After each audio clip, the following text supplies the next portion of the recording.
Muito bem. Conforme vimos, a Constituição, no artigo 195, traz 4 tipos de contribuições para a Seguridade Social.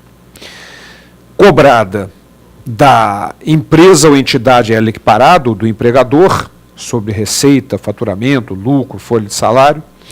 Cobrada dos trabalhadores demais segurados. Cobrada dos importadores e cobrado sobre a receita do concurso de prognósticos, esses 4 tipos, da empresa, do trabalhador, receita do concurso de prognósticos e do importador. Estes 4 tipos, conforme comentamos, podem ser instituídos por lei complementar, lei ordinária, lei delegada ou medida provisória.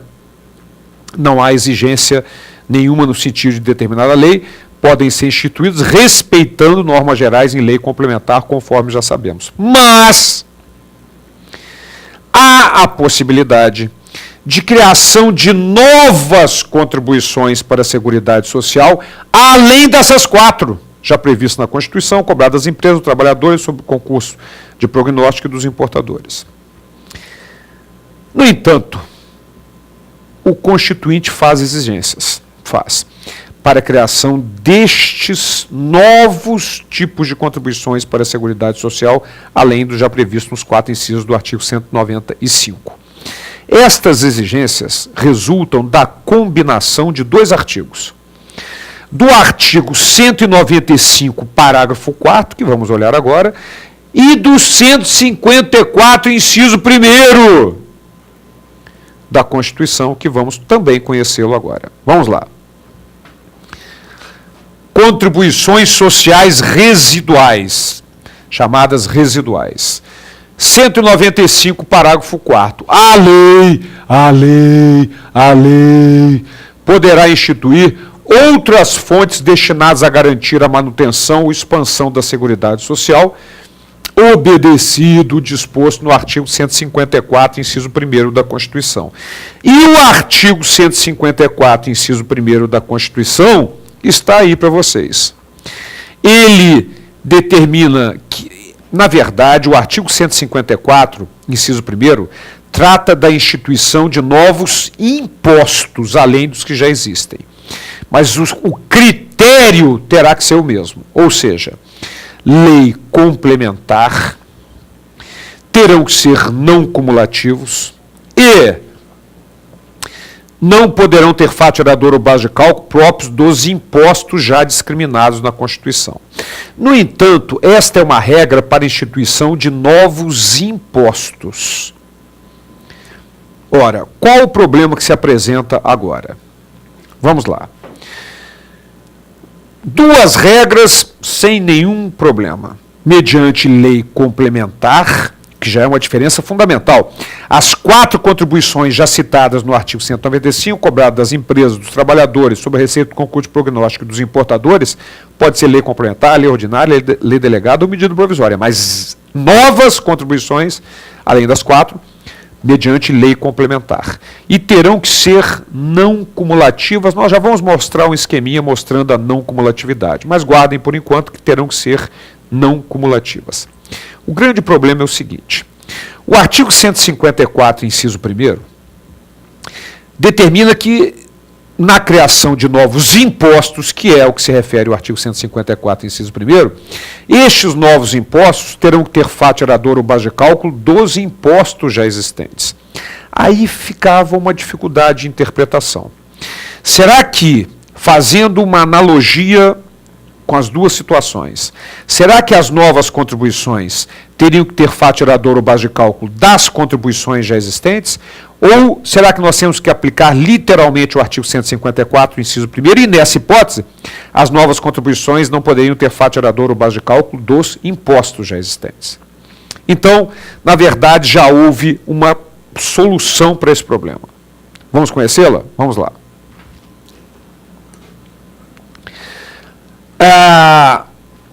O que veda o artigo 195, parágrafo 4º, de acordo com o ministro Ilmar Galvão, é que quaisquer outras contribuições para fins de seguridade social venham a ser instituídos sobre os fenômenos econômicos descritos nos incisos 1º, 2º, 3º e 4º do caput do artigo.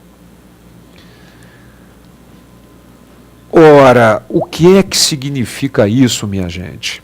Então, de acordo com os nossos tribunais superiores, o que tem que ser obedecido para a instituição de novas contribuições para a Seguridade Social? Lei complementar, terão que ser não cumulativos essas novas contribuições e não poderão ter fato gerador ou base de cálculo das contribuições já citadas no artigo 195, cobrados dos empregadores, dos trabalhadores, sob concurso de prognóstico e dos importadores. Então, guardem essa perguntinha que o tarado vai tentar pegar vocês. Uma nova contribuição para a Seguridade Social pode ter fato gerador ou base de cálculo de uma contribuição já existente? Não. Mas uma nova contribuição para a Seguridade Social pode ter fato gerador e base de cálculo de um imposto já existente? Sim. Ah, mas não pode, mas é lógico que pode. A Constituição prevê e também os nossos tribunais superiores. Portanto, guardem isso que o tarado vai tentar pegar vocês. Uma nova contribuição para a Seguridade Social pode ter fato gerador ou base de cálculo de um imposto já existente. O que não pode é ter fato gerador ou base de cálculo de uma contribuição já existente. Diante dessa afirmativa, vamos olhar uma figura, aquela figurinha que nos ajuda muito a guardar. Vamos lá. Quais as exigências, então, para a criação de outras contribuições sociais para a Seguridade Social, além das 4 previstas nos incisos do artigo 195, as chamadas contribuições residuais? Primeiro, instituição mediante lei complementar. Lei complementar. Maravilha. Segunda exigência, terão que ser não cumulativas, compensando o que for devido em cada operação com o montante cobrado nas operações anteriores. E, além disso,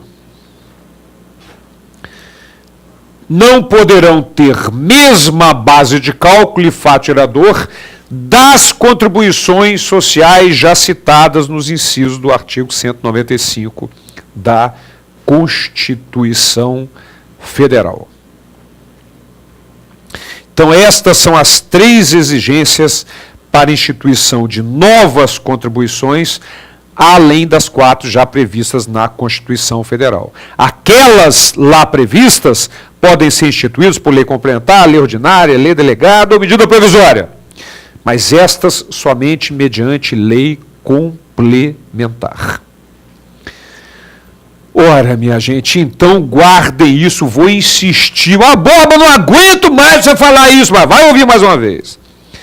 As novas contribuições para a Seguridade Social só não podem ter fato gerador ou base de cálculo das contribuições já existentes. Não há qualquer impedimento no sentido de que tenha o fato gerador ou base de cálculo dos impostos já existentes, inclusive de acordo com a posição do STF que acabamos de ver.